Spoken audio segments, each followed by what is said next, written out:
உன் மனசுல நான் பெரிய கலெக்டர் நினைப்பா? எவ்வளவு நெஞ்செழுத்து இருந்தா பிள்ளைகளை கூட்டிட்டு வான்னு போன்ல எனக்கே உத்தரவு போடுவேன். ஒரு மாசம் வேலைக்கு போனதுக்கே உனக்கு இவ்வளவு தனாவட்டுனா, இத்தனை வருஷமா உன்னை சும்மா உட்கார வச்சு சோறு போட்டுருக்கனே, எனக்கு எவ்வளவு தனாவட்டு இருக்கும். நிறுத்தியா? நீ ஒண்ணு சும்மா சோறு போடல. இந்த குடும்பத்துக்காக ராத்திரி பகலா நான் மாடா உழைச்சிருக்கேன். என்ன உழைச்ச? கை வண்டி நிறுத்தியா, வண்டி தள்ளியா, ரிச்சா ஓட்டினியா, மூட்டை தூக்குனியா, என்னடி உழைச்ச? ஒன்ன விட பெருசா உழைச்சிருக்கையா? என்ன உழைச்ச? நேரத்துக்கு ஆக்கி ஆக்கி கொட்டி இருக்க. உன் துணிமணிகளை துவைச்சு போட்டிருக்க. உனக்கு கை கால் அமுக்கி விட்டு நீ தண்ணி அடிக்கும் பதிலா ஜோடா ஊத்தி கொடுத்திருக்க. உன் கூட மல்லு கட்டினதுக்கு அன்னைக்கே நான் எங்கேயாவது போய் வேலைக்கு சேர்ந்திருந்தா இன்னைக்கு 4 காசு சம்பாரிச்சு வீடு வாசல் வாங்கி லட்சாதிபதி ஆகியிருப்பேன். உன்னை கட்டிக்கிட்டதுனால என் வாழ்க்கைய பாழா போச்சு.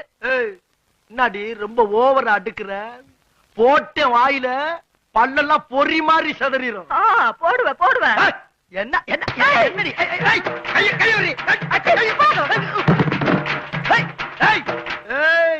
என்னையவே தள்ளி விட்டு போறியா? இந்த